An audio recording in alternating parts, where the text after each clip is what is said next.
Thanks for tuning into our seller interview series. Up today, we've got an Amazon affiliate site in the household goods niche. The site makes just over $2,100 a month in net profit. The listing number on this one is 40402. Now, we do these interviews to give potential buyers more information about both the seller and the sites they're looking to purchase. We hope these insights are helpful for you in making a buying decision. We've got the seller Nathan with us today to go through the business and cover everything from niche selection to traffic and monetization. Thanks for coming on, Nathan. Appreciate it. No problem. All right, man, let's do a quick summary of the business. It was built in October 2013. The monthly revenue is $2,216 a month, and that's a 6-month average. Expenses come in at $60 a month. We've got net profit at $2,156 a month. Again, that's a 6-month average. The site gets over 15,000 page views per month, and this is actually a 3-site package. So 3 sites are included with this listing. Let's get us started by telling us a little bit about your background in building or running websites and online businesses. How'd you get into this whole thing? Yeah, basically got into this in 2011. We were looking for a way of getting away from the 9-to-5 job. And we already been selling things on eBay and that sort of thing. And my partner got into doing shoemaker selling system. Yeah. Anyway, and figured out that the affiliate market was kind of the way to go.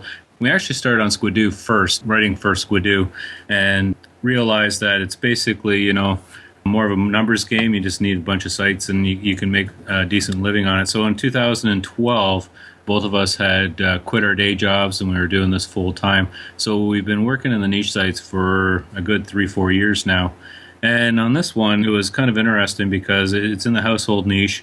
It's one of the ones when we're looking at sites and what you want to get. Being a household niche, it's something where people will buy every day. It's not something that'll get returned, because everybody needs it. It's to keep your house clean type of idea. You don't have to worry about it too much. So it's one of those ones that we know is going to be around for a long time and it's going to make a lot of sales. So that's why we kind of focused on this niche and got it going. I actually know your history a bit, because of your partner. We were talking before the show. I'd actually met her in Vegas, not last year, but the year before, and we just had a blast hanging out together with some of the other people there.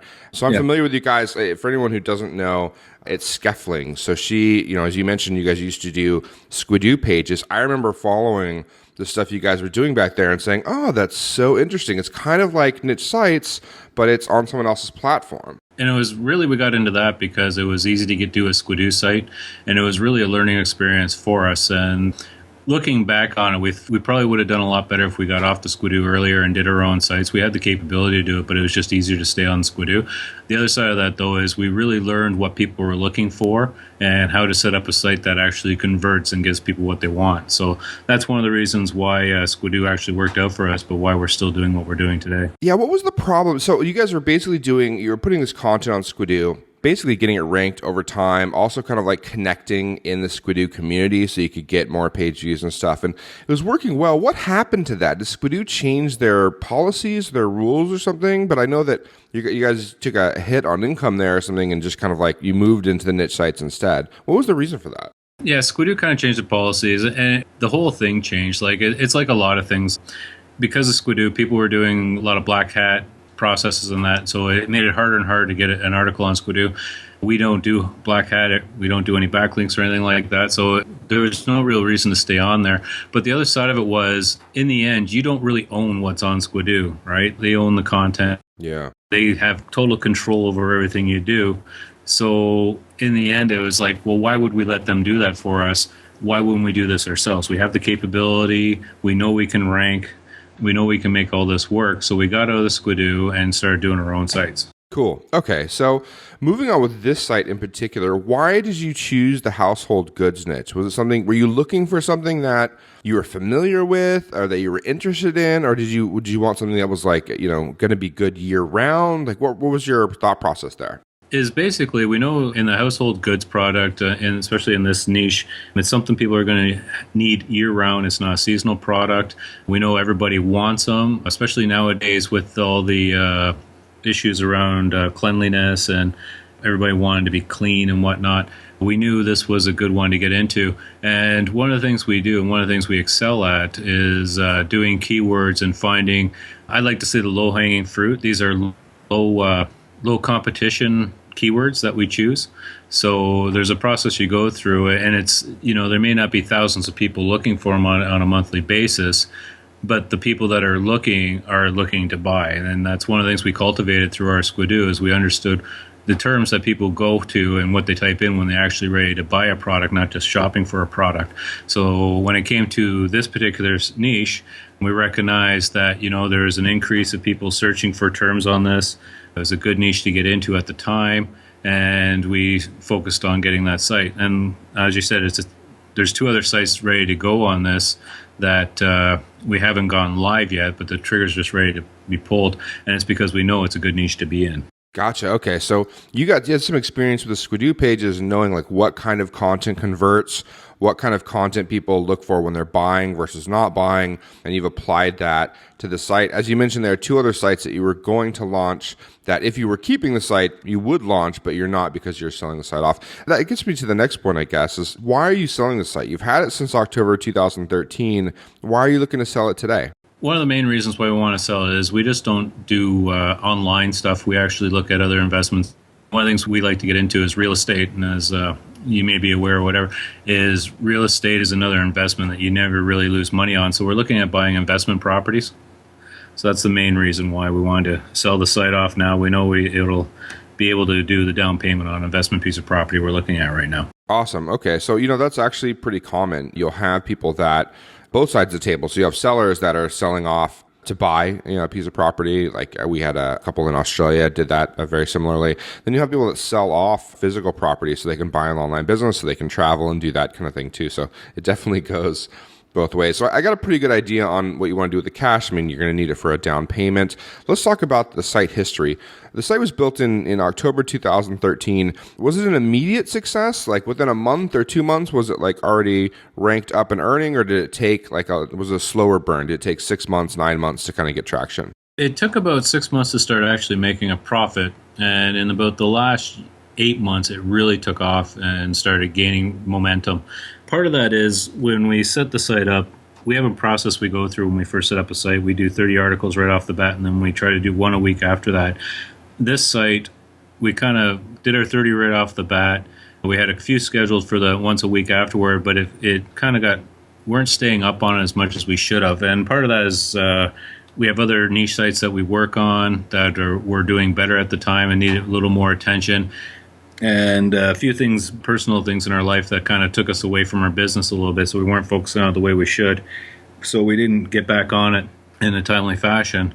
But once we refocused on it, it started to gain momentum again. And it was kind of interesting. I was looking at the stats. It was gaining quite well, especially in the last 8 months or so. It's doing very, very well. So. Was there anything you learned in building out this site that just worked that you think you could apply to future sites, or did you learn anything with the experience of this site that will help you in future sites? One of the main things we learned is you kind of have to stay on it a little bit and keep to the formula that actually works. You can't really let it go behind. You can do it for a little while, and past history has also showed us that you can let things slide for about a month or so, and then you start losing rankings and get in online. But if you keep up to that, 1 post a week, every week throughout the year, you stay, up in your rankings. It actually grows and people find you more. So that was one of the biggest things we learned. So consistency, it sounds like. If you're consistent with your content, consistently putting content out there, it's helpful for the site. Can you tell me, have you tried anything with this site that just didn't work, that you thought you'd add this bit of content, or you try this out and it just, didn't work out for the site for whatever reason? No, we haven't really played around on this site at all.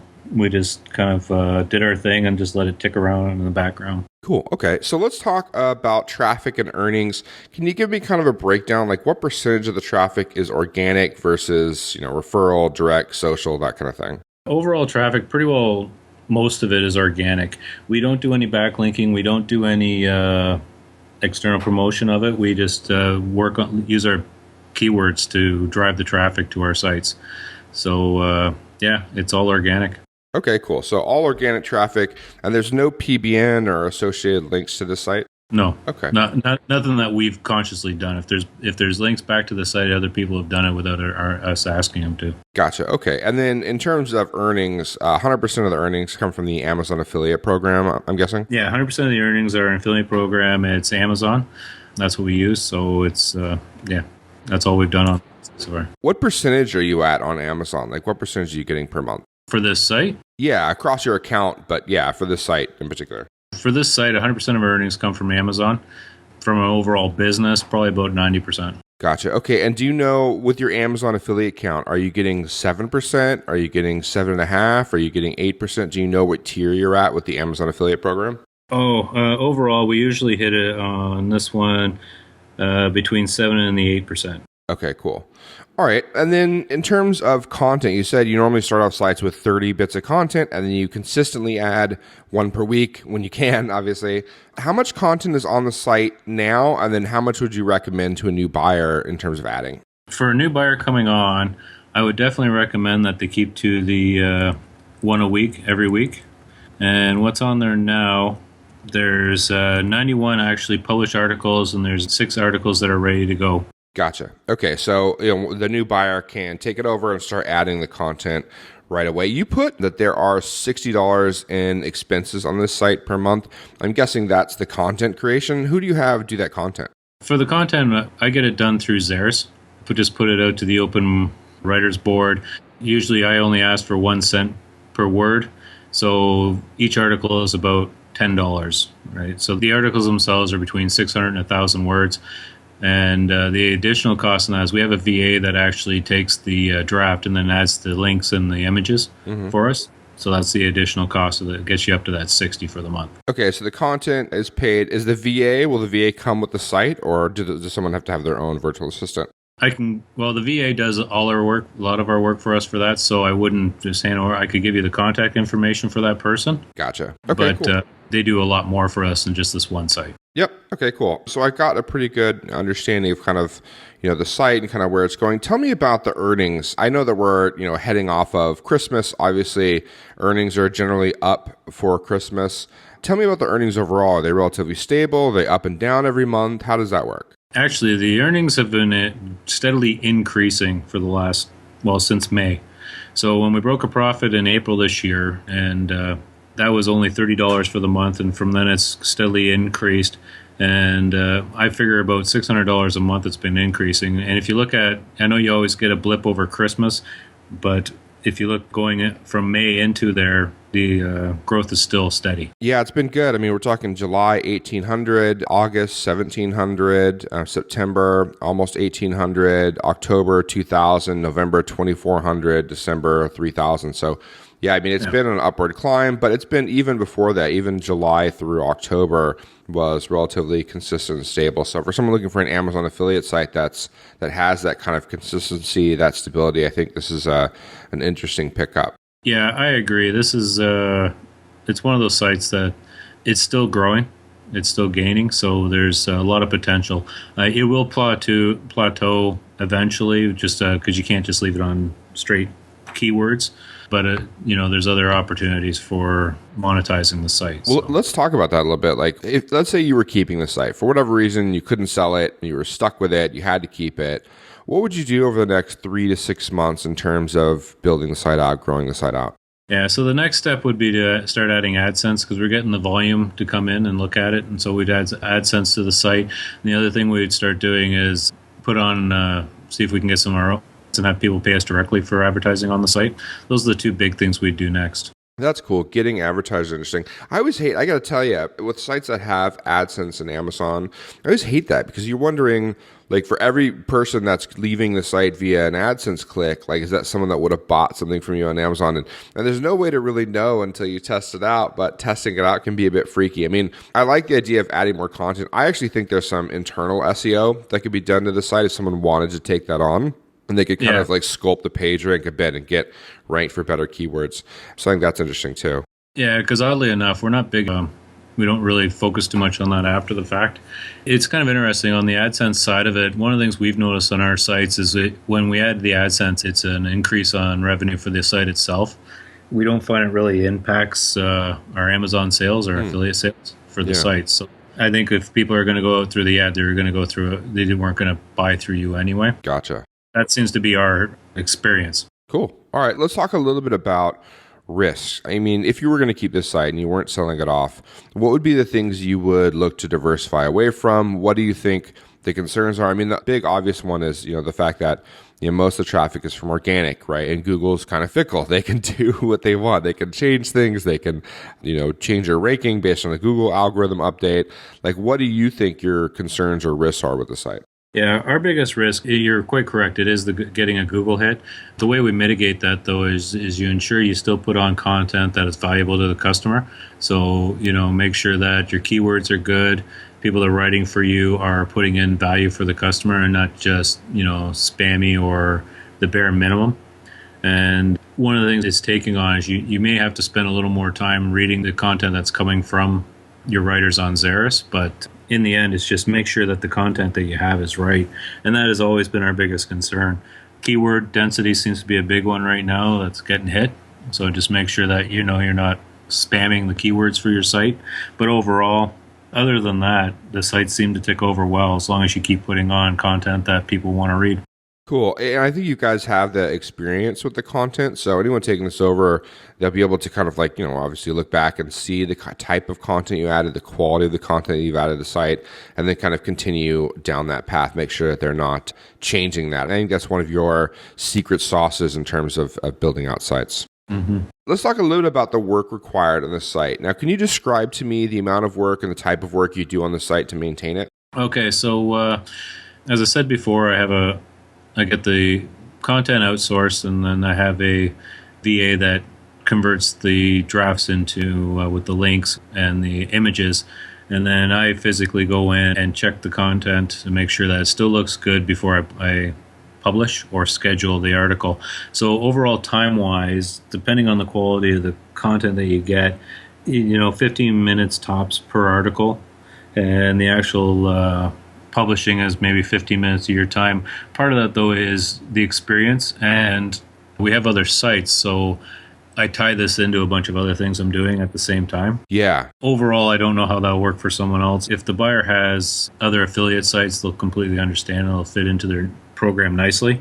But the overall impact, it's still not a lot of time or effort on my time to make this work. Yeah, I think this is great for a portfolio buyer. So someone who already has other sites like this, they're going to see the value right away. They're going to look at the earnings and stability and think, oh, that's great. I think for someone just getting started, I think there's an opportunity here too, because there's just not a ton of work. I mean, it's going to take them longer, a brand new buyer, it's going to take them longer than it takes you, obviously, but not for long, right? And the learning curve is not that difficult with a site like this. So I think it's an interesting buy for someone who is new. And, you should be aware of that too, that, there's not a ton of training, I think, that needs to happen with a turnover like this, a site turnover, but, kind of walking through, we'll find out if the buyer's a new buyer or not, and kind of help you kind of walk them through and get them up to speed. Who orders the content from Xeris? I actually do the ordering. My partner, she comes up with the keywords, and then I put it on Xeris and actually order it and improve the content itself. So, and even setting, once you get a project set up in Xeris,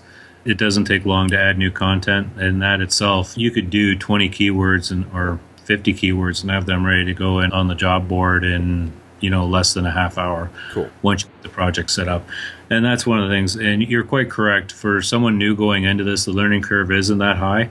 And, it won't take you that long to get in to make these fly through and whip them off in no time. That's what you were telling me before we got on this, right? You were like, I don't know how much there is to say. It's a pretty straightforward site. And I was like, no, that's fine. Don't worry. The listeners are going to want to hear that. They're going to want to hear kind of what the deal is, and that's the deal here. Let's do some additional information or some additional questions that buyers may have. One of the things is I'm going to want to make sure that you don't sell me this site and then immediately compete with me right away on the same keywords.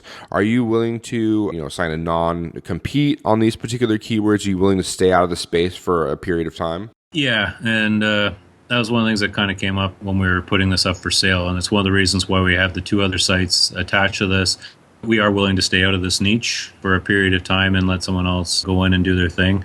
We have other niches we can do, so it's not that big of a deal, but it is a good niche to get into. Cool. And then I mentioned that obviously there's not a ton of, I think, training that needs to happen with this site, but how much support are you willing to offer a buyer, particularly, someone that might be new to this? Yeah, I think I said I can definitely be available for Skype conversations 2 times in the first month for, a half hour to an hour. That's not a big deal. And I can do any email stuff they want to do for at least 30 days. And if they're having struggling longer than that, in the end, I'm not here to screw anybody over. And, if someone needs help after that, I'm always available through emails. Cool, Nathan. And, I'm going to ask this question. I don't think this site applies that much, but, sometimes we do have buyers that come in and say, look, I want to pay 70% of the cash up front. I want to pay 30%, or I want you to get 30% after 30 days of training. Or they do something like, I want to do 60% up front, and I want to do 40% over the next 4 months based on hitting certain goals. Is that something you'd be open to? Not really. I think this site stands on its own and it's well worth the money. So in the end, I'd really have to evaluate what they're asking for that, but I'd prefer to get an upfront cost. Yeah, I agree. I mean, I think with this price point, it's not unlikely that you're just going to get a straight full cash offer. I mean, that's pretty reasonable and realistic. And there's not a whole lot of training that goes on. Normally you see like a 70% upfront and 30% in 60 days or 30 days. You see that with sites that are kind of complicated and does require that training. It's like leverage from the buyer to make sure that they're comfortable taking it over. But as we talked about, I don't think there's a ton of work that needs to go into this one. So I don't think it's needed. Yeah, you're quite correct. Like, this is a straightforward site. There's not a lot to it. There's the 2 other sites that are ready to go right behind it, which are good examples of the different stages, because the one is at the draft stage. We haven't gone to the point where the links have been added. The other one has all the links and the pending, so they're ready to go, just be published, and the other one that's running. So in itself, this is a good training set of websites for somebody that just wants to get into it in the first time too. So awesome, Nathan. Let's do a quick wrap up here. The niche, as we said before, is household goods. It's an Amazon affiliate site.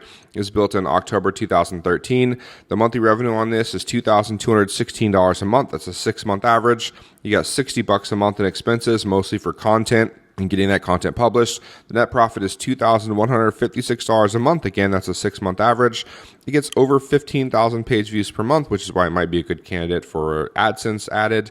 And then this is actually including 3 sites, the one main earning site and the 2 that you were planning to launch if you were going to keep the site. Nathan, what's your best pitch over the next 30 seconds or so on why you think someone should purchase this site? Yeah, so basically this is a good site for somebody that wants to get into it or has a portfolio already there. The site is up and running. It's got a lot of momentum going, and there's 2 other sites in the background that are just ready to take off. So for anybody that's looking for something that's there or wants something that is stable, this is a good choice. Awesome, Nathan. And for anyone listening to this interview and they're curious about this, let's say you're on YouTube or elsewhere, you can click over to listing 40402 over on empireflippers.com, and then I'll take you to the listing page. It'll show you a lot more information about the site for sale. If you're already on the listing page at Empire Flippers and you want detailed information, including earnings history, traffic history, the URL, everything, you can pay a 100% refundable deposit. Just scroll up to the top and click pay deposit, and then we'll send all that information over to you to help you in your buying decision. Again, Nathan, thank you so much for coming on. Appreciate it, man. Oh, no problem. This was very interesting and fun.